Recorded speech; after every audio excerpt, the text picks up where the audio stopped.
Daily insider में आपका स्वागत है। मैं हूं आपके साथ प्राची तिवारी। मंजिल उन्हीं को मिलती है जिनके सपनों में जान होती है। पंखों से कुछ नहीं होता, हौसलों से ही उड़ान होती है। इन पंक्तियों से आप रूबरू होंगे, लेकिन जिनके लिए ये लिखी गई हैं, उन्हें आपसे रूबरू कराने की कोशिश डेली इंसाइडर लगातार कर रहा है। 40 लीडर्स अंडर 40 एक ऐसी ही कोशिश है जिसमें हम अपने दर्शकों को ऐसे युवाओं की कहानियों से परिचय करा रहे हैं जिन्होंने अपने दम पर अपने आप को नई पहचान दी है। इसी कड़ी में आज बात होगी नाथ नगरी बरेली में तेजी से उभरते हुए युवा इंजीनियर केशव मिश्रा की।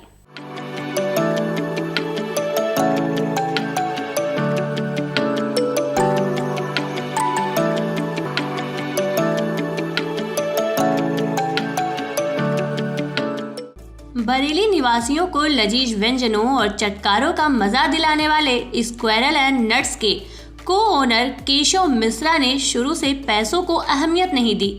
केशव का हमेशा से यही सोचना रहा है कि समय समय पर परिवर्तन की बयार से कैसे जुड़ा जाए। केशव खुद एक युवा हैं और उनका भी यही मानना है कि युवा सबसे शक्तिशाली होते हैं। युवा चाह जाएं तो कुछ भी कर सकते हैं। युवाओं की सोच और संकल्प की ही बदौलत देश की आज़ादी मिली है। अब देश को आगे ले जाने की जिम्मेदारी भी युवाओं की ही है। केशव ने प्रारंभिक शिक्षा बरेली से की और उसके बाद बीटेक करने कानपुर गए। बचपन से ही बिजनेस करने का पैशन था और पढ़ाई पूरी करने के बाद उसी को फॉलो किया। नमस्कार, आप लोग देख रहे हैं डेली इंसाइडर द्वारा आयोजित 40 लीडर्स अंडर 40 के तहत ये सीरीज जो हमने शुरू की है बरेली में। आज हम इसी कड़ी के अंतर्गत आए हैं बरेली में तेजी से उभरते हुए सितारे, जिसको हम स्क्वायरल एंड नट्स के नाम से पहले से जानते थे, और अभी एक नया वेंचर उन्होंने स्टार्ट किया है आर ज्वेलर्स। इसमें कदम रखा है बरेली के जानी मानी हस्ती श्री केशव मिश्रा जी ने। आइए आज आपको इनसे रूबरू कराते हैं।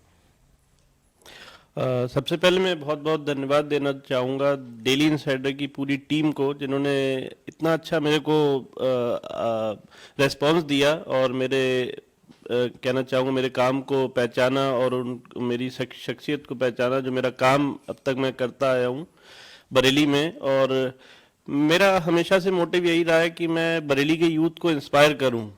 और देखिए, पैसा कमाना कंसर्न नहीं होता है, आपके लाइफ में आप क्या चेंज लेके आ रहे हैं अपनी लाइफ में, या आपकी लाइफ से कितने और लोग इंस्पायर होकर अपनी लाइफ में चेंज ला पा रहे हैं, ये मेरा मैटर ऑफ कंसर्न रहा है हमेशा से लाइफ में। पैसा एक सेकेंडरी चीज़ होती है। देखिए, कभी भी जो लीडर्स जितने भी कहे गए हैं, आप फादर ऑफ द नेशन को देख लीजिए, जो महात्मा गांधी जी थे हमारे, तो उनका भी लाइफ स्टाइल आप अगर देखेंगे तो पैसा एक सेकेंडरी चीज थी। और जो उन्होंने अपनी लाइफ में किया, पूरा जो उनकी लाइफ थी उन्होंने देश के लिए डिवोटेड कर दिया था। पूरी लाइफ उन्होंने खपा दी अपने देश के लिए, उसको आज़ादी दिलाने के लिए। और जैसे कि हम आज यहाँ पे आज़ाद बैठे हुए हैं, तो ये उन्हीं की ही प्रेरणा स्रोत है जो हम एज अ यंगस्टर्स लेते हैं सारी चीज़ों को। केशव जी, इसके साथ हम ये जानना चाहेंगे आपकी स्कूलिंग कहाँ से हुई है और आपने एजुकेशन में क्या डिग्री हासिल की हुई है? मेरी स्कूलिंग बेसिकली बरेली से ही हुई थी। मेरा saint Mary's convent school Bareilly में ही एक आईसीएसई बोर्ड का स्कूल है। फिर वहाँ से मैंने एक डिप्लोमा किया मैकेनिकल इंजीनियरिंग में, और उसके बाद मैंने केमिकल इंजीनियरिंग में बीटेक किया एचबीटीआई कानपुर से, जो कि एक गवर्नमेंट कॉलेज है और यूपी का एक one of the best college हुआ करता आया है, अभी भी चल रहा है। तो वहीं से ही मेरी जो डिग्री है मैंने वहीं से ही हासिल की है। इंजीनियरिंग की डिग्री आपके पास है, आप चाहते तो इंजीनियरिंग की फील्ड में जा सकते थे, बहुत सारी जॉब है आजकल की अगर बात करें, तो आपने यही पैशन क्यों चुना? मैं अगर आपको बता दूं कि मेरा 1-1.5 साल का इंजीनियरिंग फील्ड में भी अपना एक एक्सपीरियंस है। मैंने प्रोडक्शन में भी वर्क किया है। प्रोडक्शन में अपने बरेली की बता दूं तो कैम्फर एलाइट प्रोडक्ट, जिसको आप बहुत अच्छे से जानते होंगे, वहाँ मेरा 6 से 8 महीने का एक एक्सपीरियंस है। उसके बाद मैंने थर्मैक्स एक एमएनसी है, वहाँ पे भी एज एन मैनेजमेंट ट्रेनी रहा था। फिर उसके बाद मेरा परमानेंट ऑन रोल होने वाला था। लेकिन एक माइंड में हमेशा से चीज़ जो मेरी चलती हुई आई थी जब मैं छोटा था, कि मुझे बिजनेस को ही आगे लेके जाना है, बिजनेस में ही अपना लाइफ देनी है। तो वहाँ से फिर मैं निकल पड़ा अपने बिजनेस की राह को ढूंढते हुए, और मैं बखूबी उसमें साल दर साल अपने आप को उसमें करता गया। स्क्वायर नेट्स की स्थापना बरेली में हुई, वो किसके द्वारा हुई थी और कौन से सन में वो किया गया था? मैं आपको बता दूं, हम लोग एक ऐसे ही, उस वक्त मुझे आज भी याद है, मैं कैंफर से अपनी शिफ्ट कंप्लीट करके शाम को आ रहा था, तो सब लोग ऐसे टेबल पे हम लोग खाना खा रहे थे, तो डिस्कशन हुआ। फिर मैंने फादर को अपने बोला कि मुझे अब बिजनेस में कंटिन्यू करना है, I want some help and support. तो वहाँ से जब मेरे को एक फैमिली से भी एक अच्छा सपोर्ट मिला, क्योंकि कभी क्या होता है कि आजकल बहुत सारे बच्चे ऐसे होते हैं, उनमें टैलेंट भी है, उनमें अपना काम करने की क्षमता भी, बट फैमिली सपोर्ट वो उतनी नहीं मिल पाती, जिसकी वजह से वो अपना जो ड्रीम है उसको उन्होंने छोड़ना पड़ता है, और फिर वो आगे लाइफ में कंटिन्यू करते चले जाते हैं, और वो उनके माइंड में ड्रीम एक एज तक ही रहता है, उसके बाद वो चीज़ भी ख़त्म हो जाती है। तो लेकिन मेरे साथ ऐसा नहीं हुआ। मैं जैसे ही मैं चाहता, तो फादर भी मेरे क्योंकि इंडस्ट्रियल फील्ड से थे, तो उनका भी एक अपना एक्सपीरियंस था सालों पुराना, तो उन्होंने उस चीज़ को ना ध्यान में रखते हुए मेरी अपनी जो बिजनेस की एक जिस्ट थी, मुझे जो करना था, उस चीज़ में उन्होंने फुल सपोर्ट दिया, और जिसकी बदौलत मैं आज यहाँ इस मुकाम पे पहुँचा हूँ और एक शख्सियत हासिल की है बरेली में।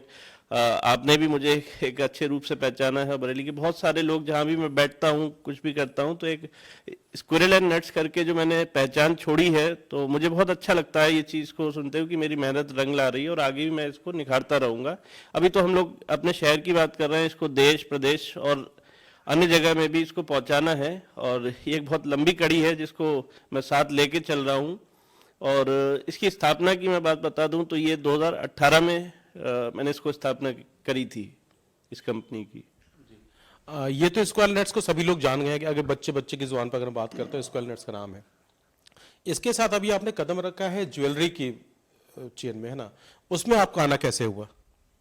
ज्वेलरी का एज सच मैं आपको बता दूं, जब हम लोग अभी ड्राई फ्रूट्स का जब हम लोगों ने स्टार्ट किया था, बेसिकली ड्राई फ्रूट्स एक हैवी कमोडिटी मानी जाती है, और एक अच्छी कमोडिटी है। अगर आप ट्रेड करते हैं या आप एक एज उसका बिजनेस करते हैं, तो एक मार्केट में भी आपकी रेपो अच्छी बनी रहती है।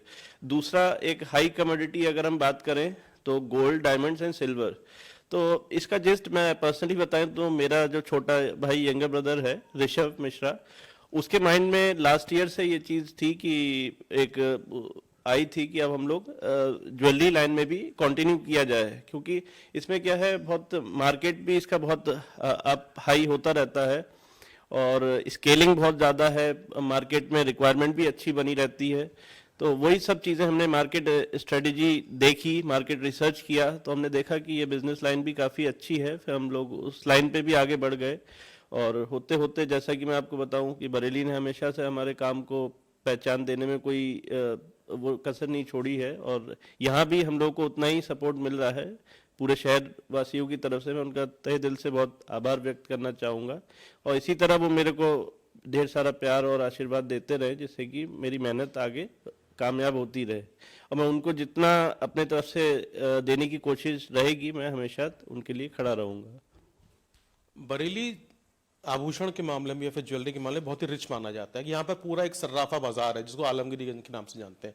आपने वहाँ शॉप ना खोलते हुए civil lines area, circuit house, जो कि अच्छा चौराहा, बड़ा चौराहा माना जाता है, वहाँ पर आपने शॉप खोली। यहाँ पर शॉप खोलने की क्या वजह रही? देखिए, मेरा लोकेशन का पर्सपेक्टिव हमेशा से रहा है कि अगर, देखिए, आप मानते हैं इस चीज़ को कि कोई भी अगर आदमी मैन्युफैक्चरिंग यूनिट डालता है, प्रोडक्शन यूनिट डालता है, या फिर अगर कोई अपना एक ऑफिस भी खोलता है, तो लोकेशन बहुत बड़ा फैक्टर रहता है उसके बिजनेस को रन करने के लिए। आलमगीरगंज में अगर बात करूं, तो बहुत बड़ा ऑक्यूपाइड मार्केट है ऑलरेडी, मतलब वहाँ पे लोगों के कस्टमर्स फिक्स हो चुके हैं, और वहाँ पे कंपटीशन आपको बहुत देखने को मिलता है, क्योंकि तुरंत ही आदमी बाहर निकलता है, शॉप से दूसरे में ट्राई करेगा, तीसरे में ट्राई करेगा, तो वहाँ आप वो एक्सपर्टीज या वो एक्सरसाइज नहीं कर सकते जो आप एक मार्केट से हट के आप कर सकते हो। फिर दूसरा, पार्किंग आजकल बहुत बड़ा फैक्टर बनता जा रहा है। आलमगीरगंज में मैं अगर देखूं, तो लोगों को बहुत दूर दूर पार्क करना होता है, और वहाँ से फिर वो रिक्शा या पैदल होते हुए जाते हैं, और कुछ लोग इससे छोड़ भी देते हैं कि आज नहीं कल करते हैं शॉपिंग, परसों करते हैं, तो उनका माइंडसेट नहीं बन पाता है।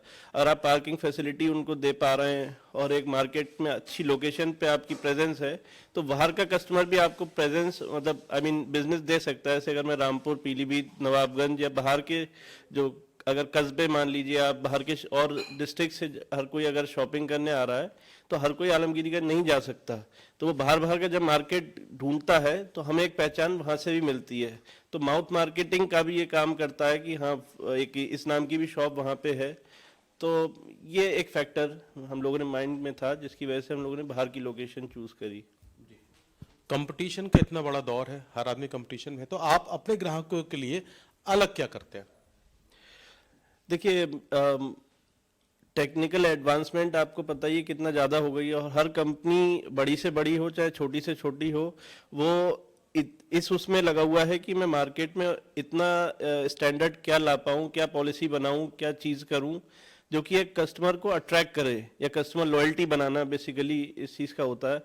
फेस वैल्यू की अगर मैं बात करूं तो ये बहुत पुराना वर्ड हो गया। आज से 20 साल पहले फेस वैल्यू का काम चलता था, बट आज की नज़र में आप अगर देखेंगे तो आप मार्केट में स्टैंड करने के लिए आप क्या बेस्ट से बेस्ट दे पा रहे हैं, चाहे वो एक अट्रैक्टिव ऑफर्स के रूप में ले लीजिए, चाहे आप एडिशनल फैसिलिटीज़ के रूप में ले लीजिए, चाहे आप उनको कितना बेटर आप फील करा पा रहे हैं अपने प्रोडक्ट को लेके, अपनी चीज़ों को ले। जैसे मैं अगर पैकेजिंग की बात करूं तो पैकेजिंग का एक बहुत बड़ा स्टैंडर्ड है मार्केट में आज की डेट में। आप आईफोन ले लीजिए फॉर एग्जांपल, लेट से अगर मैं उसके बॉक्स की बात करूं, अगर वो प्राइस कर रहा है 1.5 लाख का, तो उसका बॉक्स ही बॉक्स आपको 20,000 का पड़ेगा अगर आप मार्केट वैल्यू देखेंगे उसकी। तो देखिए, जब कंपनी इतना ज़्यादा अपनी कॉस्ट कटिंग करके पैकेजिंग में इन्वेस्ट कर रही है, तो बात काफ़ी सीरियस है कि पैकेजिंग भी अपना एक रोल प्ले कर रही है। फिर दूसरा आता है एडवर्टीजमेंट। आपका एडवर्टीजमेंट कैसी है, कितनी एग्रेसिव आपकी मार्केटिंग चल रही है, आपकी प्रेजेंस कितनी है उस शहर में, तो ये सारे फैक्टर्स होते हैं जो बिजनेस को आपके गवर्न करते हैं। इतना बिजी रहने के बाद भी आप अपने परिवार को कितना समय दे पाते हैं? ये सवाल थोड़ा सा कॉम्प्लिकेटेड है, क्योंकि अभी मेरे माइंड में देखिए, आपने अभी कहा कि 40 लीडर्स अंडर 40, आपने भी एक एज फैक्टर लगाया हुआ है कि 40, क्योंकि आप भी जानते होंगे 40 के बाद ये चीज़ें नहीं हो सकती। तो मेरा माइंडसेट यही है, परिवार के लिए टाइम मैं बाद में निकाल लूँगा, पहले जो मुझे मेरे माइंड में अगर कोई चीज़ क्लिक कर रही है, उसको मुझे कहाँ तक पहुँचाना है, वो मेरा अपना विजन है, मेरी अपनी वैल्यूज़ है, मेरा अपना मिशन है। अगर मैं बात करूँ तो उस चीज़ को मैं एक अपने सेट पॉइंट्स लेके चल रहा हूँ, अपने टारगेट्स लेके चल रहा हूँ, ईयर वाइज ईयर है। जैसे कि आपको मैं बता दूँ, स्क्विरल एंड नट्स का जो अभी हमने 4 साल मेरा एक एक्सपीरियंस का रोल गया था, अब मैं उसको एक ग्रोथ और हाइट पर्सपेक्टिव से देख रहा हूँ, क्योंकि मैं उसको एक अलग अलग शहरों में भी उसको लॉन्च करने की एक पॉलिसी बना रहा हूँ कि कैसे करके उसको हम एक फ्रेंचाइजी मॉडल में भी कन्वर्ट कर सकते हैं। और बहुत सारी जो पॉलिसीज़ हम लोगों ने अभी डिज़ाइन करी हैं, और इस साल जहाँ तक हम उस चीज़ों को लॉन्च करेंगे, और मिनी मॉडल के रूप में वो आपको अलग अलग शहरों में देखने को मिल जाएंगे। तो ये सारी चीज़ें हैं जो मेरे को अपने सेट पॉइंट्स ध्यान में रखते हुए मुझे पूरा करना है। और घर के लिए इसी वजह से अभी तो मैं फ़िलहाल टाइम नहीं निकाल पाता हूँ। हाँ, कभी कभी वीकेंड्स में देख लिया। वीकेंड वैसे तो मेरा कोई वीकेंड है नहीं, क्योंकि मैं बिजनेस कर रहा हूँ, तो लेकिन उसमें भी मैं स्पेस निकालना पड़ता है कि 2 घंटे स्पेयर कर लिया, कभी 4 घंटे स्पेयर कर लिया, इसी के चलते मुझे टाइम निकालना पड़ता है। जब कभी भी आपको दुविधाओं को सामना करना पड़ता है, भाई बिजनेस है तो इसमें दुविधाएं आती हैं, तो आपको सबसे ज़्यादा हेल्प कौन करता है? देखिए, ये चैलेंजिंग क्वेश्चन है, क्योंकि ऑब्वियस सी बात है, जब मैं स्टार्टिंग में था मेरे को और ज़्यादा चैलेंजेस लगते थे।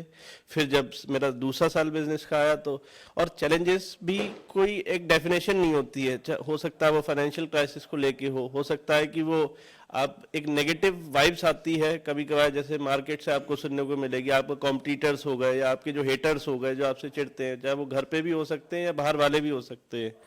तो वो जो नॉइज़ होती है वो एक तरीके की नॉइज़ हुई, वो कोई प्लीजेंट वॉइस नहीं है आपके लिए। तो आप नॉइज़ को कितना कम कर सकते हो, अपने माइंड में उसका इम्पैक्ट ना आने देना, और ये सारी चीज़ें, ये एक इंटरनल मेडिटेशन पावर होती है, आप कितना उसको रेजिस्ट कर पाते हैं, और उसको जितना आप ओवरकम कर ले जाएंगे, आप उतना बिजनेस अपना ग्रो कर पाएंगे। और मेरा जहाँ तक मानना है कि चैलेंजेस को फेस करना एक इंडिविजुअल पर्सपेक्टिव होता है। हर एक की अपनी टीनेसिटी या इलास्टिसिटी लिमिट होती है, कहीं ना कहीं वो ब्रेक भी हो जाती है, फिर आदमी फेलियर के रूप में आ जाता है, फिर वो रिटार्ड करने लगता है, वो अपना वाइंड अप करने लगता है। मेरे साथ भी कभी कभी होता है कि आई फील कि अब मुझे गिव अप कर देना चाहिए, बट कभी पेरेंट्स से सपोर्ट मिलती है, कभी मेरी वाइफ से सपोर्ट मिलती है, तो मैं उसको कंटिन्यू करने में सक्षम हो पाता हूँ। और ये आपका फैमिली जो सपोर्ट होती है वो सबसे ज़्यादा कारगर होती है आपको आगे बढ़ने को लेके, क्योंकि कभी क्या होता है आदमी लोनली फील करता है कि अब मेरा शायद अब मैं नहीं कर पाऊंगा, यहाँ तक ही मेरा एंड है। तो अगर आपको घर से उतना एक फोर्स मिल रहा है तो वो it acts like a energy charger, तो वो टाइम टू टाइम आपको मिलते रहना चाहिए, और रेस्ट इज द हिस्ट्री। तो खाने की अगर हम बात करते हैं, चलिए, क्या खाने में आपको खाना खाना पसंद है कि बनाना पसंद है? देखिए, बनाने को लेके अगर मैं बात करूं तो बनाना मुझे एक ही चीज़ आती है, कोल्ड कॉफ़ी बना लेता हूं, मैगी, इसके अलावा मुझे बनाना नहीं आता। लेकिन हाँ, खाने का मैं I am a foodie lover, मैं बहुत ज़्यादा अब मैंने हालांकि थोड़ा अपना कम कर दिया, क्योंकि अभी मैंने डॉक्टर प्रेस्क्रिप्शन लिया था 3 महीने पहले, मेरा थोड़ा कोलेस्ट्रॉल भी बढ़ गया था, तो मुझे थोड़ा दिक्कत होती थी ब्रीदिंग वगैरह, वो उसको भी मैंने कम किया है होते होते। वरना मैं पिज़्ज़ा मुझे बहुत अच्छा लगता है, और जंक फूड खाना, घर पे भी डांट पड़ती है कि बाहर से कुछ खाए आए होगे क्योंकि ये सारी चीज़ रहती हैं। घर का खाना जब भी मैं शाम को नहीं खाता हूँ तो मम्मी यही कहती है कि शायद कुछ बाहर खाए आए होगे, फिर मैं कहता हूँ नहीं कुछ नहीं, तो एक माइंड भी रहता है चलो 2 रोटी खा ही लेते हैं सेटिस्फेक्शन के लिए। तो ये सारी चीज़ें रहती हैं, मतलब हाँ, मुझे खाना बहुत पसंद है। अगर हम आपसे बात करें, आप जैसे बताया आप कोल्ड कॉफ़ी बहुत अच्छी बनाते हैं आप, है ना? तो कोल्ड कॉफ़ी जब घर वालों को पिलाते हैं उनका क्या रिएक्शन रहता है? देखिए, मैं अगर पापा की बात करूं तो वो मैंने काफ़ी सारी चीज़ें ट्राई करी हैं। अगर मैं कोल्ड कॉफ़ी की बात करूं, कभी कभी मुझे मन होता है मैं स्वीट कॉर्न भी बनाता हूं, मतलब स्वीट कॉर्न्स आपने खाए होंगे मॉल्स वगैरह में, कभी मैं वो बनाता हूं, कभी मुझे ग्रिल्ड सैंडविच बनाना भी अच्छा लगता है। बट होता क्या है कि कभी कभी मैंने मान लिया अपने लिए बना लिया, तो मम्मी का ये कहना होता है सबको दे दो, मुझे पता होता है सब खाएंगे नहीं यहाँ पे, तो वो वेस्ट जाएगा। तो कभी कभी मैंने पापा को ऑफर भी किया है, उन्होंने 2 स्लाइस में से थोड़ा सा पीस लिया, खा लिया, फिर मुझे लगता है देखो खाएगा कोई नहीं, मेरे को ही खाना पड़ेगा अल्टीमेटली। फिर मम्मी कहती है कि सब तुम रायता फैला देते हो और ये खाएगा भी कोई है नहीं, बर्बाद होता है सब। तो मुझे लगता है कि इंडिविजुअली मैं अपने लिए बना लूं, वही मेरे लिए बेटर है। अब मैंने बनाना भी छोड़ दिया, आपको बताऊं, अब मैं बाहर जाके वो खाना प्रेफर ज़्यादा बेटर करता हूं। हाँ, कभी कभी मूड होता है तो सबके लिए बना लिया, जब मूड देख के करना पड़ता है कि वीकेंड में आज चलो पापा भी ये मूड है उनका, बना दिया, वो खा लेंगे, तो ये चीज़ें रहती हैं। अगर आप इस प्रोफेशन में नहीं होते तो कहाँ होते?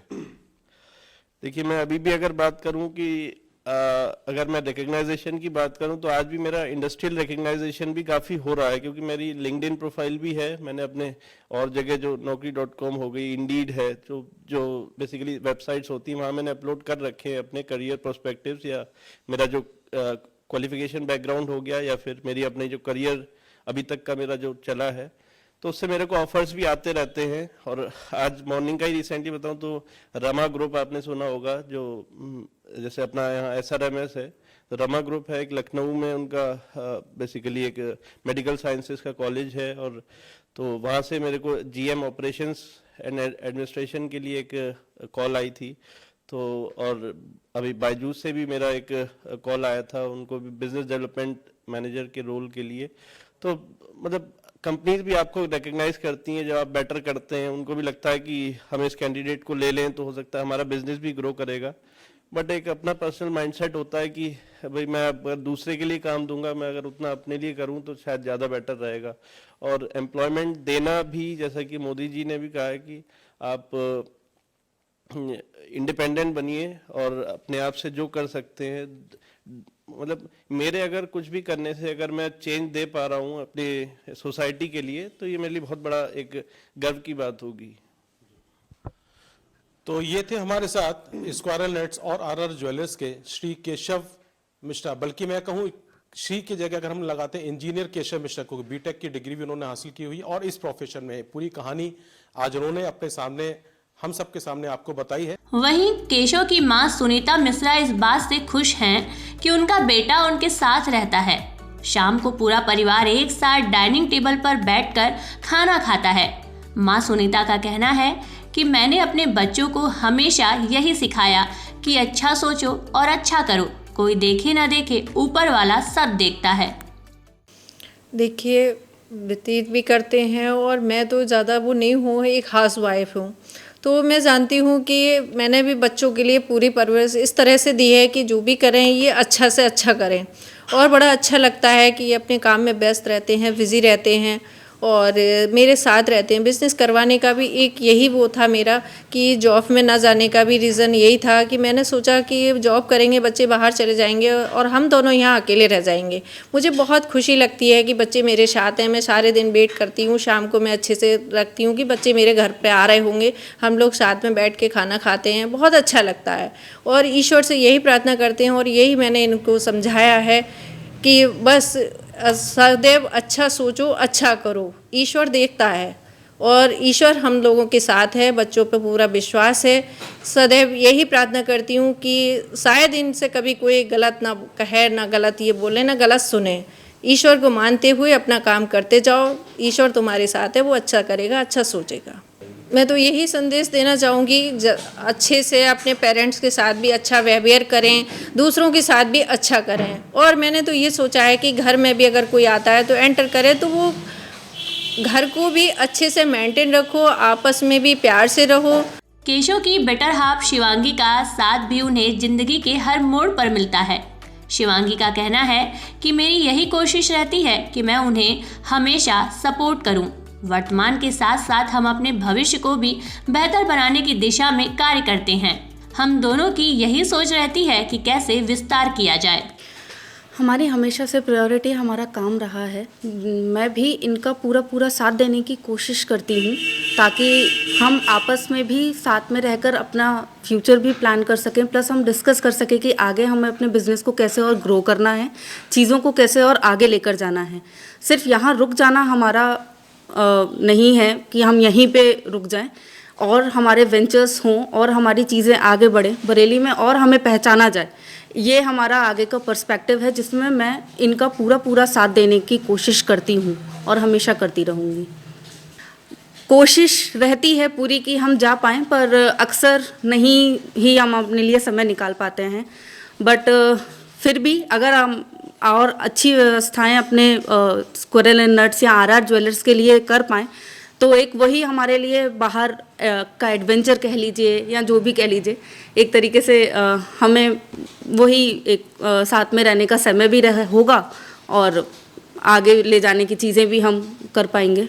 तो ये थी इंजीनियर केशव मिश्रा की कहानी, जो कि युवाओं के लिए कामयाबी का प्रतीक है। फिलहाल अब हमें दीजिए इजाजत, मिलते हैं एक और कामयाब दास्तान के साथ। आप देखते रहिए डेली इंसाइडर। धन्यवाद। यूपी और देश दुनिया की तमाम ताजा तरीन खबरों के लिए गूगल प्ले स्टोर से आज ही डाउनलोड करें हमारा तेजी से उभरता न्यूज ऐप डेली इंसाइडर।